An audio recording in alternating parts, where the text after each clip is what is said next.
Hey, welcome everybody. Here we are, Hope for Our Times. Got a really, it was the words of Ed Sullivan, a really big shrew. So my guest today is John Howler. John hasn't been on here in a while. John, great to have you back finally. Yeah, it's unfortunate that nothing's really happened. Nothing's happened at all. The last time. Since the last time you and I talked, nothing's happened. It's just such a sleepy turn of events. So I don't know what the progression is. You know, in 1967, we had the 6-Day War. In 2025, we had the 12-Day War. And are we going to have a 24-Day war? You know, is it exponentially doubling every time in the length of time that it takes? Well, everything I'm reading says Iran and Israel are not done yet, and the next time with Iran's going to get much uglier. So we'll see. I'm sure you have some things to comment on about that. And boy, so much to talk about. So do we start with all of the attempts at peace with all these different countries being brought together, peace between you, peace between you. Let's work out peace here. Let's work out peace there. Do we start with that? Do we start with the billboard, the billboard? Mm-hmm. Or do we start with the anti-Zionists saying they're getting ready to build the third temple? Well, let's start with the talk about peace, because I think that's a big deal. Okay. I was sort of joking with somebody the other day that I think it was Brandon Holthouse actually. I recorded something with him last week, and I said I'm not sure what came out, which there was more of, missiles launched from Iran to Israel, or breaking prophecy updates from our friends. So they were sort of running neck and neck there, about 500 of each, I think. So here's this peace breaking out everywhere, since we're starting with peace. Democratic Republic of the Congo and Rwanda begin new chapter of hope. So much so that I believe it's the president of the Democratic Republic of Congo that says Trump should receive the Nobel Peace Prize for this. Could have been the guy from Rwanda, I don't know. And then, of course, Netanyahu and Trump and the Comprehensive Mideast Plan. We're watching the Gaza ceasefire. We're watching so many things take place. We got Putin and Ukraine. Very interesting dynamics are taking place all over. Well, I said Sunday that we're in the wars and rumors of wars stage. And then with regard to the wars that exist, I also said we're in the wars of rumors stage. That there's everybody's got a peace plan. This is going to happen. That's going to happen. And it's very difficult to determine who's telling the truth or not. There's a lot of things in the space. So I just saw recently that been hearing that Netanyahu is coming to the White House. I have friends in Israel texting me, what do you think is going to happen? What are the 3 things you think are going to happen? So we did, after the end of the 12-Day War, there was a big article on Israel Hayom. Now, I think some of this has been debunked by the participants, but it sort of shows this wars of rumors thing that we're in, because it's hard to tell who's leaking things to the press. Is it people inside the administration that have an agenda and are trying to shape the narrative, or they're just floating a trial balloon to see how it flies with the public? That's probably likely. Is it people that are against the Trump and Netanyahu agenda on how to deal with things in the Middle East? And the answer is that's probably true too, because there's a lot of people within the Trump administration, I think, that are still, just like in the first term, in Trump 45, Trump 47 is filled with people that aren't fully on board with the president's agenda. Indeed.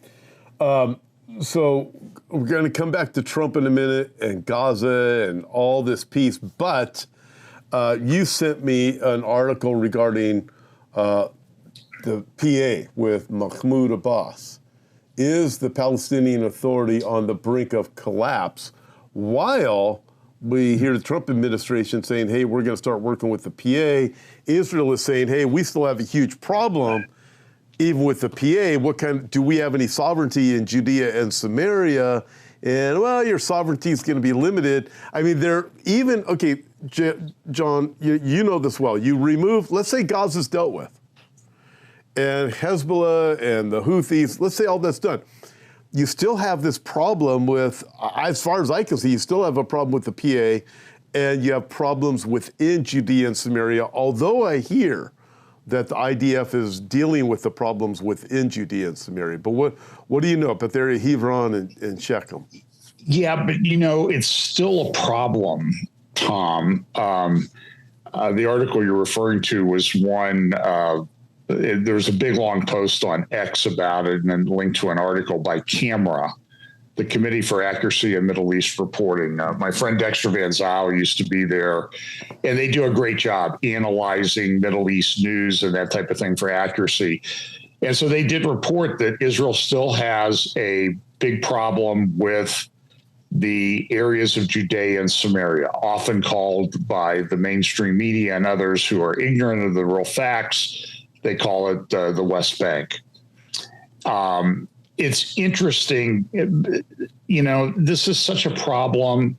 I was talking to Bill and Tanya Koenig the other day.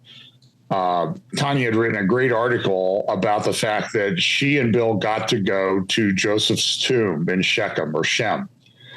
And you've been up there to Mount Ebal and you've looked down on Shem, and I was able to actually go and walk the ancient tell and archaeological excavations at Shem back in 2017 with Joel Kramer.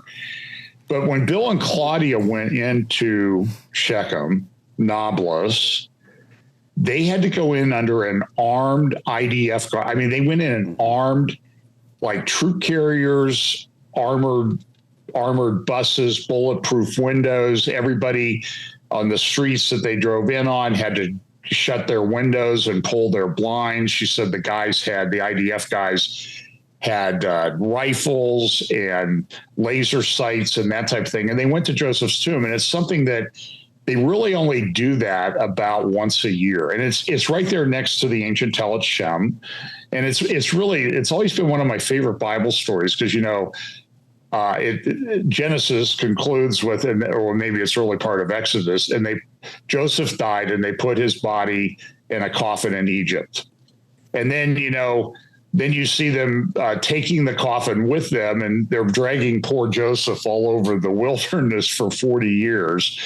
But they finally bring him to Shem, right there in sight of the city of Shem, with its temple fortress that you read about in Judges. It's the place where Joshua put the people of Israel on Mount Ebal, to half of them to shout the curses if they didn't keep the law. The other half on Mount Gerizim, where the Samaritans lived, to shout the blessings. And so you sit there, you stand there at Shem, and you're in that, you've seen it, the natural amphitheater there. But understand that when Joshua did this with the people of Israel during the time of the conquest, it wasn't like there were 20 people on one mountain and 20 people on the other. It was probably over 1 million people on each mountain.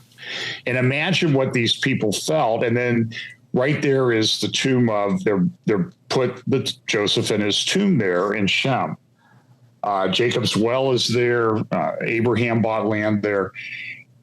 But the interesting thing, and I was talking with Bill and Tanya about this, is the Jewish people, Tom, a lot of them have never been to places that you and I have been in Israel.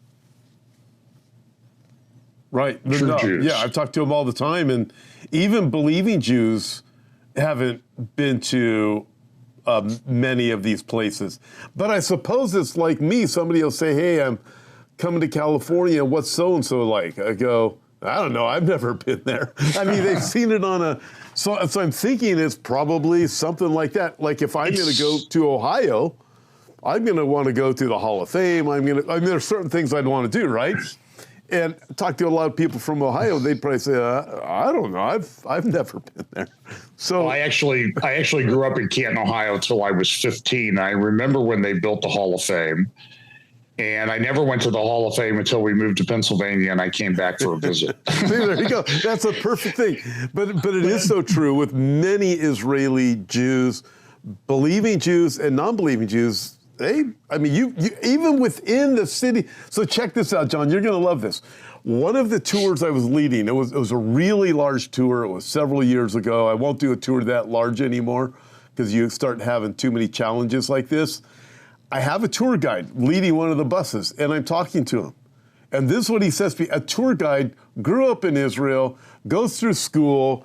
It turns out he wasn't a believer, I found out. But, that happens with some of them. That's, whatever.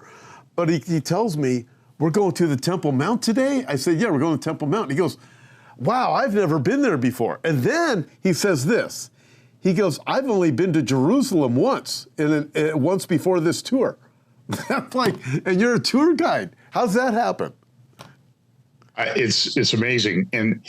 But the point too is, like, when we were there with Joel, when we left town, we had to go through a checkpoint because of it was during Trump's visit in 2017, and everybody was kind of fired up. So they had the road out of town from Nablus blocked. And so Joel Kramer went up and negotiated our exit with the IDF contingent that was there. But the one guy asked the leader of the contingent, a young Orthodox Jew, by the way, said, why were you guys in Nablus? It's not a very safe place. And Joel said, well, yeah, that's why we really want to leave. We don't want to spend the night there, but you're not letting us leave. But he said, what did you? He says, we went to Shem. We went to Shechem. And the guy got teared up. And he said, I'm an Orthodox Jew. I'm religious. Believe the scriptures. I've always wanted to go there more than any other place. I'm 21 years old. I'm not allowed to go there because I'm a Jew. Now, Tom, to me, that is, and we've talked about this before, that's a scandal. But Bill and Claudia, I'm sorry, Bill and Claudia. I'm sorry, I've said that so many years. Bill and Tanya, apologize for that. Bill and Tanya Keeney, they also went someplace else that I've been to. Oh, it was Solomon's Pools outside of Bethlehem. That place is great. Yeah. But they had to go there with an IDF contingent because of the unrest in the West Bank is the point. And this unrest in the West Bank is a big deal. It's got to be dealt with. And I don't know what the answer is. So when we look at these proposed peace arrangements that keep getting linked to the press, the one says we'll get the Gaza thing over in a couple of weeks. The Hamas leaders will have to go into exile. This has been tried before, by the way, and it never worked very long term. They're back. Arafat went into exile. I mean, even the Jordanians sent the PLO factions into exile. They went to Syria, and then they went to, they've been all over the place, and it's never worked with them because they're terrorists at heart. So to talk about, we're going to send these people into exile. We'll have an administrative thing of 4 different Arab countries, United Arab Emirates, Egypt, and a couple others to administer Gaza. And we'll let people who want to leave Gaza immigrate someplace. We'll find places for them to go. And that's kind of interesting that people, they don't want to live. Look at the pictures of Gaza. Would you want to live there? I mean, you're camping out now. That's the only way to live there because everything's gone, but they won't let people immigrate. They're political pawns in this drama, just like they were political pawns in the Yarmouk refugee camp in Damascus, where Assad kept them living in one of the worst and most densely populated places on the planet, the Yarmouk refugee camp. And that was Assad. He was a fellow Arab. I don't know. This whole thing is so strange. When Jordan, after the 1948 war, Jordan controlled what they call the West. That's when the term West Bank came up, Judea and Samaria. Jordan controlled that for almost 20 years before the 67 war, and they never established a Palestinian state.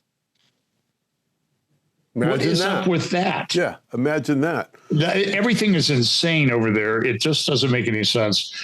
So I think, but this problem of Judea, Samaria, the terror groups there, and there's indications there, just like up in Syria, there are indications that Hamas or that Iran is funding terror cells in the areas of Judea and Samaria and in Syria now. They're trying to rebuild back their failed proxy method of attacking Israel. Well, hence that would make sense for the reason why Israel is digging their heels in regarding the issues in Syria and doing all that they can. Okay, maybe you can speak to this, John, because people do not understand this. You get it, I get it. Obviously, Bill and Tanya Koenig and anybody who's been to Israel gets this. Israel is accused by the former president, Jimmy Carter, amongst many other people, even on the right now, like Candace Owens, that Israel is an apartheid state, which is absolutely ridiculous. You and I and anybody who's ever been there before knows darn well, if you're Arab, you can go anywhere in Israel. There's literally, unless you're a terrorist, you can literally go anywhere in Israel. If you are a Jew in your own land, you can't go to Bethlehem. I mean, you just mentioned that, where Solomon's pools are. You can't go to Hebron. You can't go to Shem or Shechem. There's areas where you cannot go without a great risk of your life. The warnings are there for you go into this area if you are a Jew. You're on your own. We're not going to rescue you. It's actually against the law. You can be arrested and imprisoned. It is against the law because it becomes a life and death issue. And 2 million Arabs live there. You have Arabs on the court. You have Muslims. You have Muslims in court, in the Knesset. And again, you have freedom. You have freedom to vote if you're Muslim. But if you are a Jew, there are areas in the land of the Jews that the Jews cannot go. So who's the apartheid state? Is it actually the UN? I mean, because you start looking at this, and you also know this, I think a lot of people don't understand, when it comes to the areas of Shem or Shechem specifically, if there's archaeology finds that are there, which are very, very limited now because of risk of life for the Jews, they won't get published because they're ostracized. Or the archaeology communities worldwide, they will not publish them. They have to be done in private publications. It's this total anti-Jewish thing, even right there in the land of Israel. They have to self-publish a book about what they found. Yeah.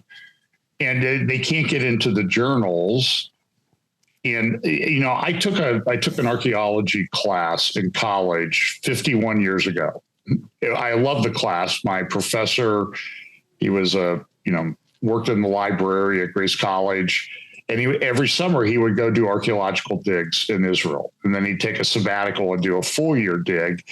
And he told us in 1974, he said, John, the narrative, I don't know if this is a private conversation or what, but he says that they're going to change the narrative because Kathleen Kenyon had done a lot of excavations at Jericho.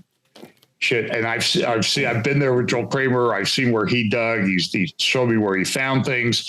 He had all the charts that she did about the mud brick walls, the red mud brick walls, and how they fell inward to give them a ramp to run up into the city. And by the way, on essentially an oval footprint shaped city, the walls, they said, well, it was just an earthquake, but the walls all fell in. Now, you've been through earthquakes. You know that the walls don't, like, on this side fall this way and on this side fall this way. That's improbable.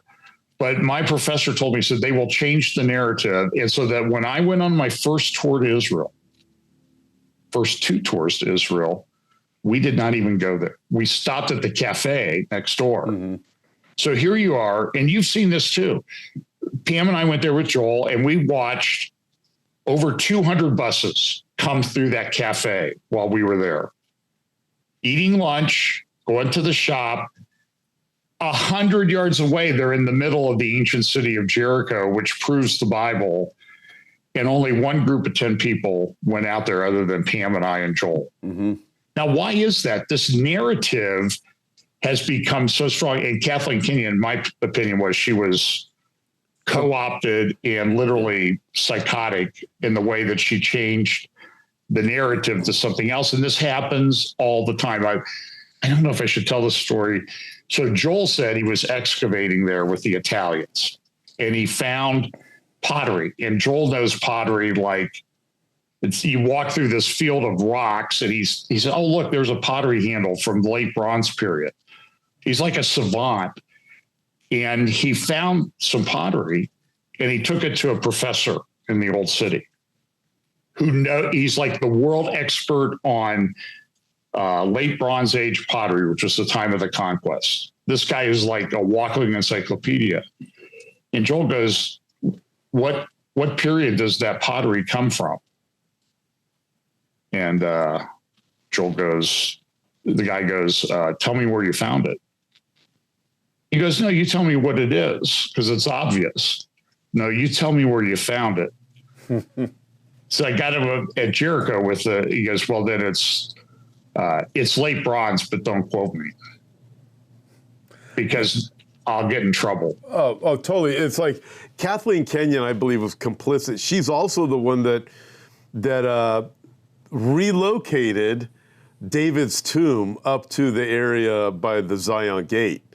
And you start reading the things that she had done, and you're like, what the heck? Was she paid off to do these things? But she basically, as far as I can see, the things I've read about her, she rewrote history. She wrote against what she found. Yeah, she took facts and she changed them. She didn't like the facts. The facts challenged her good story. She liked her good story better than the facts. Yeah. So we kind of gone far afield here from peace agreements in the Middle East and war to archaeology. But I'll blame it on you. But here's the point. They're all related. They're all interconnected. They're woven together. It's the fabric of history that we're seeing right in front of us. I would say it's the fabric of history and prophecy, all present there in the land. Indeed. Okay, I'm going to switch over here because it takes us to the peace still, right? We got a lot to talk about. And this is from the billboard that's everywhere. I know you had talked about it. I had talked about it too, but I want to go here with you. So this is what it says. The Israeli Coalition for Regional Security, made up of of many senior officials, has launched a new billboard campaign calling for a regional alliance between Israel and its neighbors. With the Iranian threat now pushed back from Saudi Arabia and the Gulf, this vision is closer than ever. Once the war in Gaza winds down, expect new alliances to start taking shape. You know, you look at the billboard is like, what the heck? I think we actually had this billboard. We used it a few days ago. If the guys can find it, we'll pull up a picture here again. But it's the billboard. The Abraham Alliance. It's time for a new Middle East. Everything is pushing this direction. John, we live in interesting times, to say the least, because... So let me say, because we've talked a little bit about this before, and sometimes, we don't agree on this, but how many countries, how many kings or leaders other than Trump and Netanyahu are in that picture? I didn't actually count them. Somebody told me there's 10. Are there 10? Yep. And this number 10 comes up a lot in these peace type arrangements and that type of thing. And what regions are they from? Those regions that are represented by the 10 people in that picture cover the area of the people groups, with the exception of Iraq, which would be Assyria, in Psalm 83. And that's why when the Koenigs, I know Gia Markell and Michelle Bachmann and others, I've signed a letter to President Trump about being very careful with these Abraham Accords and the expansion of them. And I've told friends in Israel, committed Zionists, Orthodox friends, be careful with those things because I think they're a trap. And I kind of get this look like, who are you? This is great for business. And it is great for business. I mean, when I was there initially, they were talking $50 billion of business over 10 years. For a small country, that's a lot.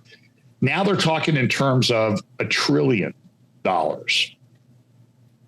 under the Abraham Accords. But, you always feel like when you're a Christian and people say, oh, well, you got peace and safety, that should be a good thing, right? And then we're like, well, don't get so enamored with that because there's other things coming.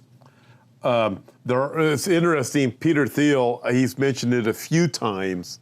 Of all people, you talk about him a lot because you're roundtable. But he says the calling card of Antichrist. He quotes 1 Thessalonians chapter 5 is when they say peace and safety, sudden destruction comes. I find it interesting of all people that Peter Thiel actually quotes that. But but we have the picture. Let's pull this up so everybody knows what we're talking about. Okay, that's the billboard, everybody. So that's what John's talking about. So go left to right. Okay. Yep. Now some of these have other peace agreements, but you have, and it disappeared from my picture, but that's okay. You have Jordan, the King of Jordan, King Abdullah II, who some people say he should be referred to as the last king of Jordan. It's kind of interesting. You have al-Sisi. You have the guy from Lebanon. You have al-Shara, al-Jilani, whatever his name is this week, from Syria. And by the way, after that picture came out, and now, over the recent days in the press, Syria is coming into the Abraham Accords. Tom, if we had done this, we'd done this program in late November, would we have put Syria in on the Abraham Accords? We would not have put Syria in on the Abraham Accords before Jilani changed his name and put on a suit. There's no way. Right. So, I mean, that shows how rapidly things have changed. And by the way, the recent, and I'm sure when Trump and Netanyahu have their meeting in the near term in the White House, this expansion of Syria into the Abraham Accords to include Syria is going to be discussed. And, the things I'm seeing from Syria is we want a ceasefire. We want a cessation of hostilities. We would like back the part of Mount Hermon that you guys took over after the December Revolution and some other areas. And I think there's things to work about it, but we're going to protect the Druze and other Christians and other minorities in Syria. But you can keep the Golan Heights. You remember when that happened when it was Trump 45, Trump said, oh, the Golan Heights belong to Israel. And everybody had a meltdown about it. Now we have the people that they wanted to give it back to saying, yeah, you guys keep it. And by the way, if you look at the period of time since Syria became a country and Israel became a country, Israel's controlled the Golan Heights far, far, far longer than Syria has. Yeah. It's the old phrase. You can't make this stuff up because in November last year, if we were talking about this and this was going to happen, people would say, yeah, but we don't want to talk about stuff way far in the future. No, it was like it was like a week that this thing took. I mean, even Putin at his year-end news conference in December, he's Trumpian in the way he does these news conferences. They're like 4 hours long and all this stuff. And, he does more in one sitting than Biden would have done in 2 terms. I just can't believe how mean you are to Joe Biden. I can't believe you just said that, John. Well, I'm. Can you imagine if Kamala Harris and Tim? Oh, please. Okay, don't do that. Okay, all right. I just look at it and just think, oh my. Okay, now Israel 365 News says this: anti-Zionist Heredi group prepares for Third Temple, establishes study program for Third Temple. This is remarkable, John. I'll let you talk about it. You brought this to my attention. I didn't know this was going on. And for the record, everybody, the Heredi or Heredi, they're the ultra-Orthodox that you see in Jerusalem. They wearing black, they get the curls down the side of their hair. The women, when they're married, they shave their heads, they wear wigs. It's that group. So that's the Heredi.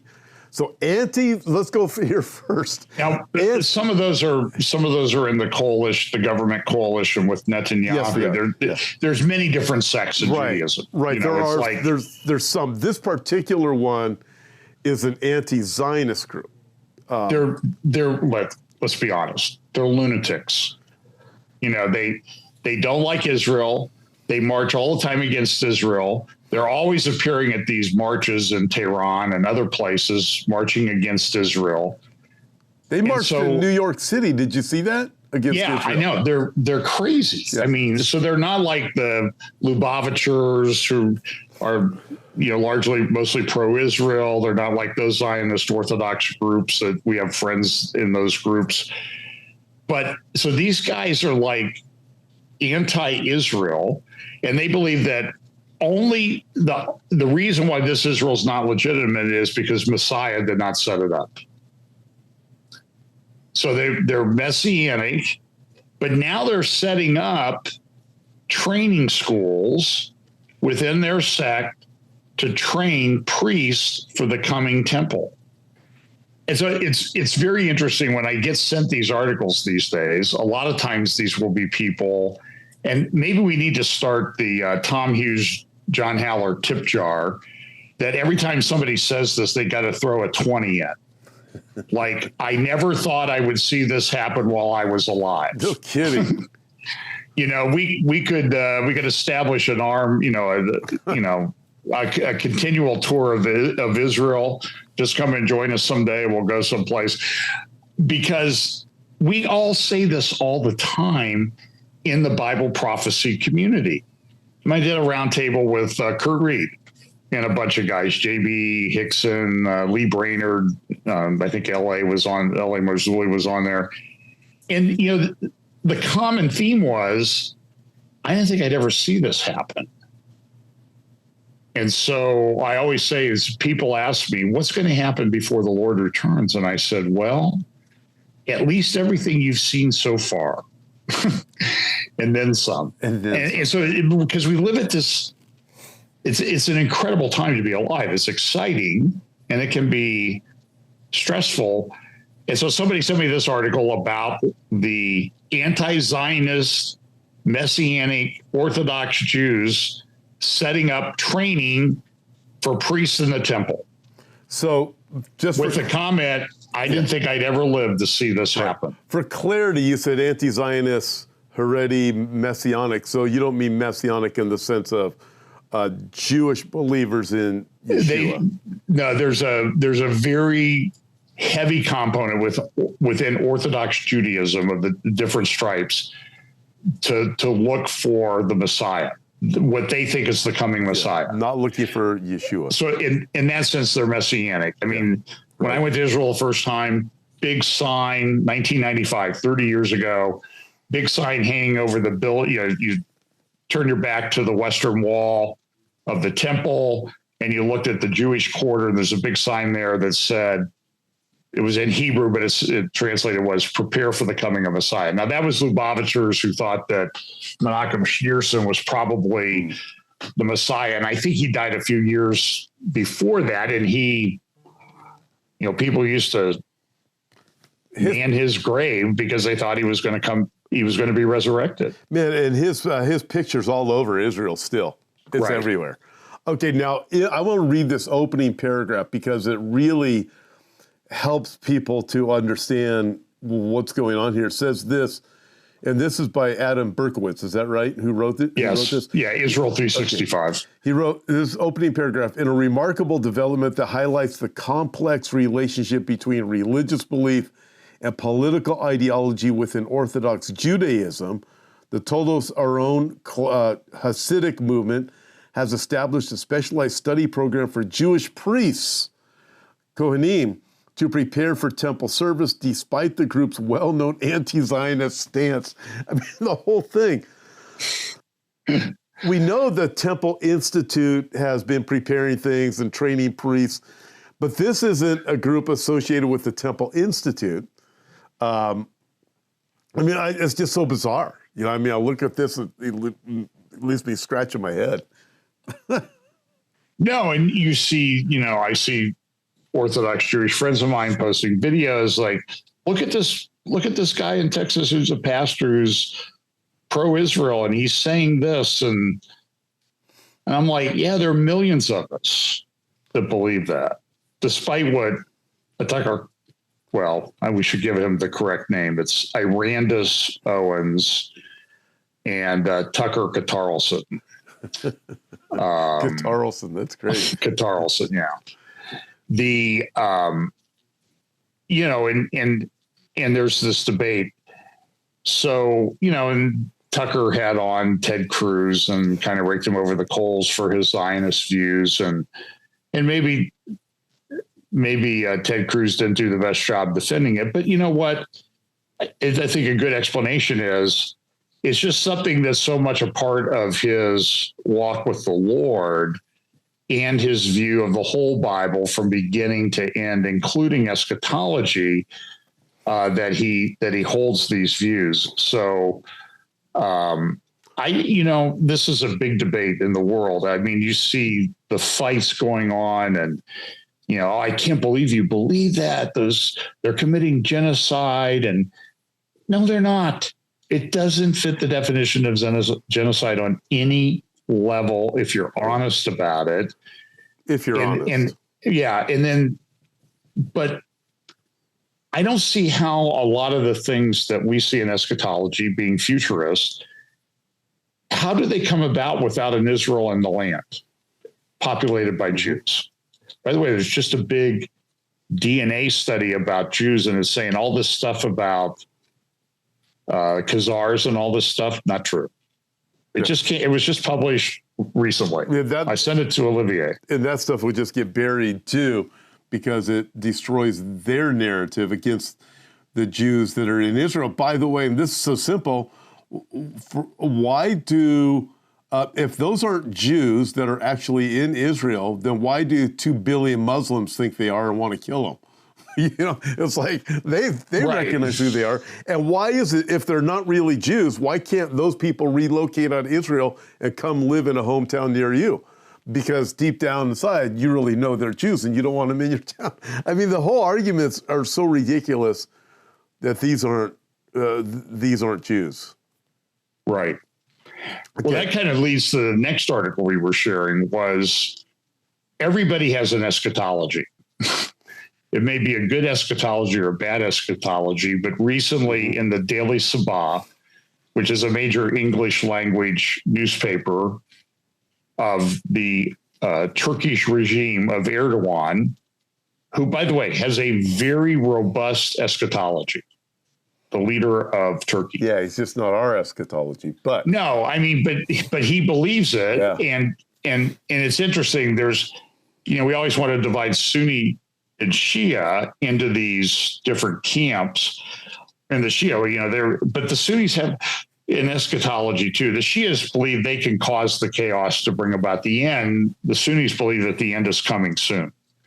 And so here's an article, an opinion piece in a major newspaper in Turkey, Prophecy in Palestine, the Dajjalanian architecture of modern occupation. And that's, you could say, sort of like the false prophet of the end times. They're talking about how eschatology is driving the Jews returning to the land.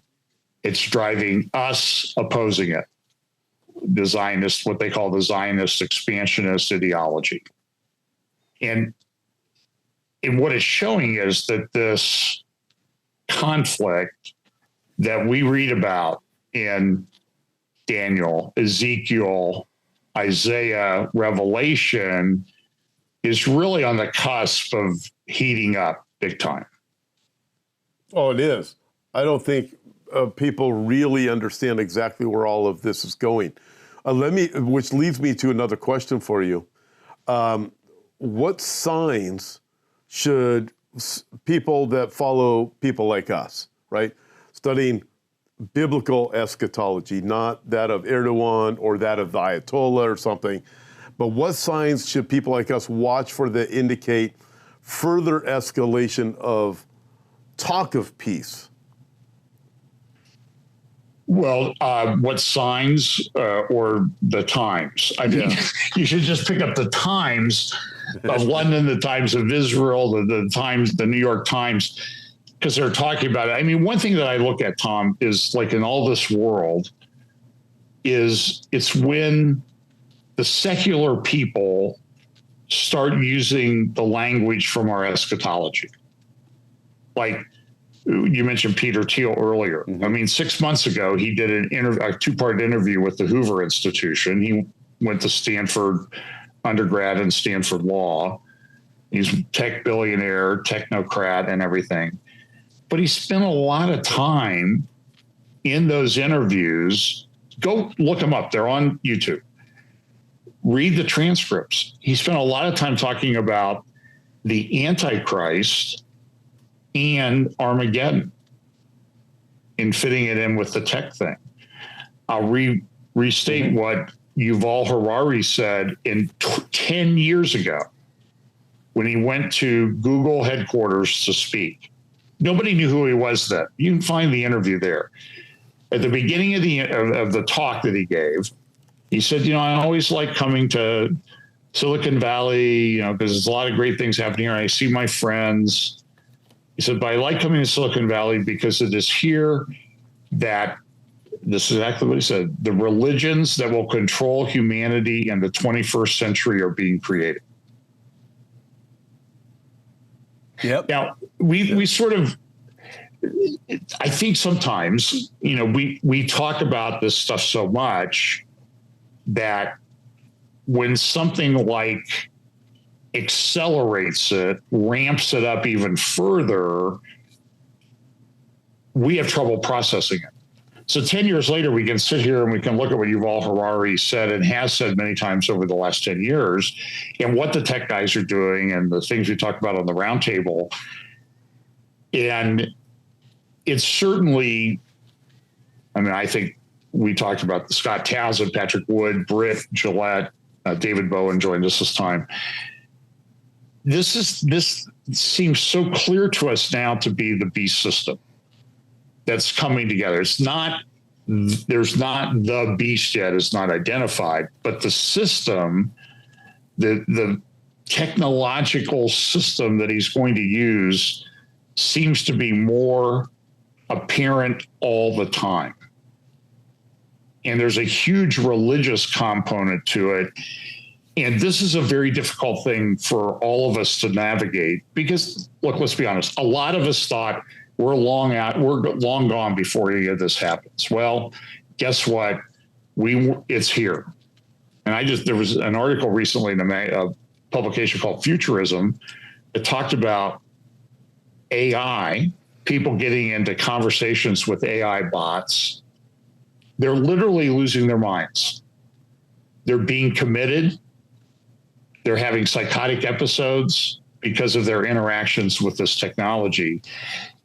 And I would say we're just sort of we're still at the beginning stages of this. What's it going to be like in 5 years, if it's 5 years? No kidding. So I think what people don't understand is that for people who study Bible prophecy or follow it, is the beast system has to be built before the beast appears, because the beast, Antichrist, isn't going to waste 1 second building the infrastructure.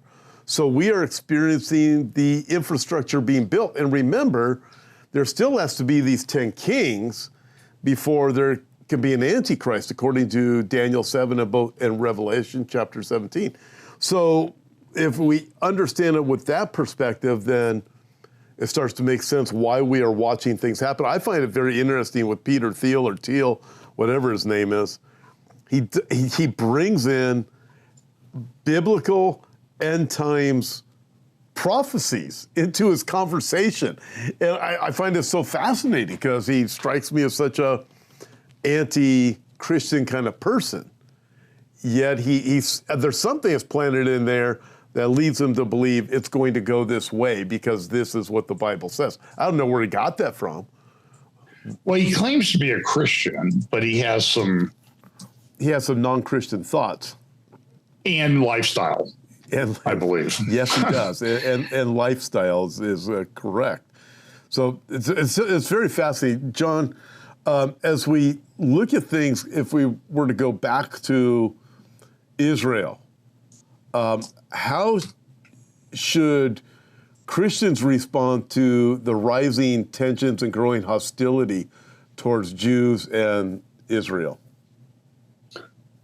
Well, one, I think you really need to read the Bible. That should be obvious, because you need to learn what the Bible says and the passages that are important and the history of the land and what happened there and when. And, look at secular people. I know, we don't agree with everything that he says, but our friend, it was about a year ago. I can't believe it seems like it was like 20 years ago. We interviewed Francisco Gil White. Yeah. And, he talks about anti-Semitism and how anti-Semitism has grown and the problems and the development of this thing called the Palestinian Authority and the anti-Semitism, the Jew hatred that was at the core of that founding and continues to this day. So we need to learn the biblical history, the theological underpinnings, and then secular history and how this Palestinian thing was all made up, what the history is. I mean, I think it was in the New York Times. There's a thing called Times Machine. You go back and look at the old parts of old New York Times from like the beginning until 2001, and go back in 48 and look at the headlines. And it said, there's a couple, these were back in the 40s. One said, Arabs launch boycott of Palestinian goods. Now, wait a minute. Why would Arabs boycott Palestinian goods? I've got the headline. I've used it in my slides and stuff and my updates. It's because back in those days, the Jews were considered Palestinians because of where they lived, the name of the area. That's all that it is. And then there was another one in 48, I think, after Israel declared independence. The New York Times headline was Arabs launch attack against Palestine. That you never hear these things.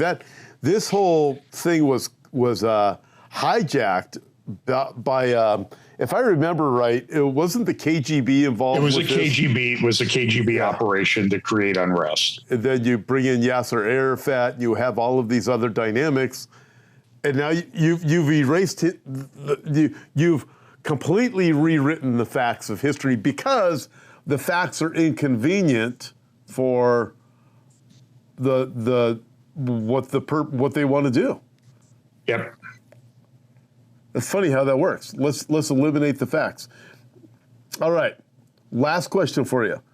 You got this guy in New York City, John, running for mayor. How do we end up here with this guy? I mean, I'm not from New York. You're not from New York, but how do we get here as a nation? Clearly, what we're having here is the judgment of God is being visited upon the United States in particular cities. And we see this with London.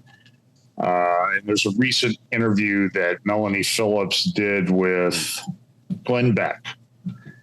And Melanie wrote a great book a few years ago. I mean, she's a great resource.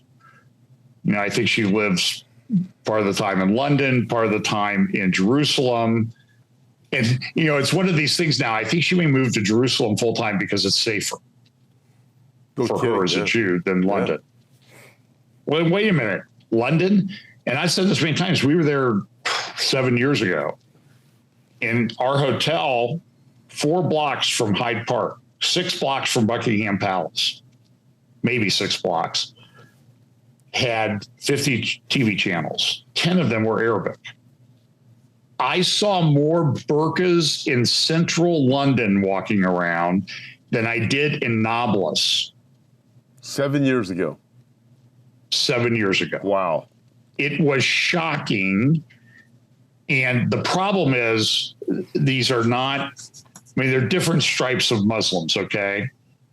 But these are Islamists that are coming in, and they're being trained. And Trevor Loudon's written a lot about this. Amy Meck at Rare Foundation is really doing fantastic work on bringing this out. Rare is RAIR foundation.com. We're in a big problem. I mean, I don't know what the answer is, but I've got friends in the UK, and they're like, London is gone. And I don't know how many cities now have Muslim mayors in the UK. It's a long list. Well, you said it well. You said it appears that America is under judgment, and we can see it in the big cities. You can see what's going on, but a vacuum has been created when God started being removed from schools, and people saying, we don't want God here. Don't bring God into this conversation. Don't bring Jesus into this conversation. We have pastors that won't talk about Jesus. We have pastors that won't talk about sin or judgment. So what do we have? This vacuum that's been created, and we have all of these evil things that have filled that vacuum. It is. And I guess you just need to be committed to the truth of what the Word of God says, but you also need to look at history, how history is being shaped, how people are controlling. I mean, we had this KGB operation to create this Palestinian group that had a long history to it. The Hajjman al-Husseini, who denied what his own organization had said in the 1920s about the Temple Mount being, without a doubt, the area where Solomon's temple was. Well, not only his own organization, he was also the head of that at that time. Right. And they actually, right. Yeah, he was the head. So I mean, so that's you would think that he approved that pamphlet. I have it sitting somewhere here in my office. I'm looking around. I have a reprint copy of it. You can see the original at Christ Church in the old city of Jerusalem, and a fantastic. You've seen it. I've not seen it. Fantastic model of the Temple Mount from an extensive survey done back in the 1800s by a guy with the authority of the Ottoman Sultan at the time. Yeah, it was Conrad Schick, and you need to get there and go see it. In fact, Roddy was on my podcast yesterday.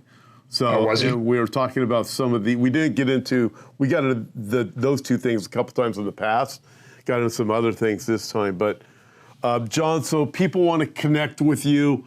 How can they connect with you? You have prophecy updates you do every week. You have you're on different podcasts like mine and others. But what's the best way for people to connect? Fellowship Bible Chapel, fechapel.com, Fellowship Bible Chapel on YouTube, my name on YouTube. I always say, go and click in the upper right-hand corner. You can click on upload date. You'll get the most recent stuff that way. Real FBC on Rumble. I also post. I have a Telegram channel, but it's mainly just posting. I don't have time to manage all these different social media accounts. So I spend a lot of time on X, some on Telegram. Obviously, I'm on Facebook as well.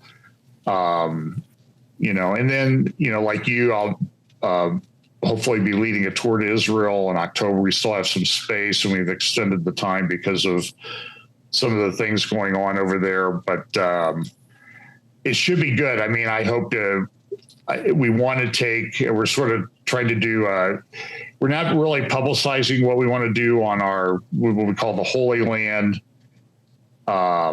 intensive, or the Biblical Homeland Intensive, because, there are people that don't like us, you and me and others that support Israel. So just trust us. We're going to get, as best we can, we're going to get to some places that I think will blow your mind because of their biblical significance. So I know we hope to be over there at the same time and maybe hook up a couple times to record something. So we will. In fact, we have some similar things we're doing on our two tours. For my tour at fbchapel.com, in the upper right-hand corner, there's a link for Join John Haller's Israel tour. Yeah. fbchapel.com. Amen. And John's referring to the one that we're doing similar. It's called our Second Timers Tour, hopefortimes.com on events page. John, it was great having you here today, as always. I look forward to seeing you in Israel. Might see you before Israel, but looking very forward to seeing you there coming up in the very near future. It's going to be great. Thank you so much for joining me. Thanks. Thank you, everybody, for joining John Haller right here at Hope for Our Times. Finally got him back on. God bless you, everybody. Looking forward to seeing you tomorrow.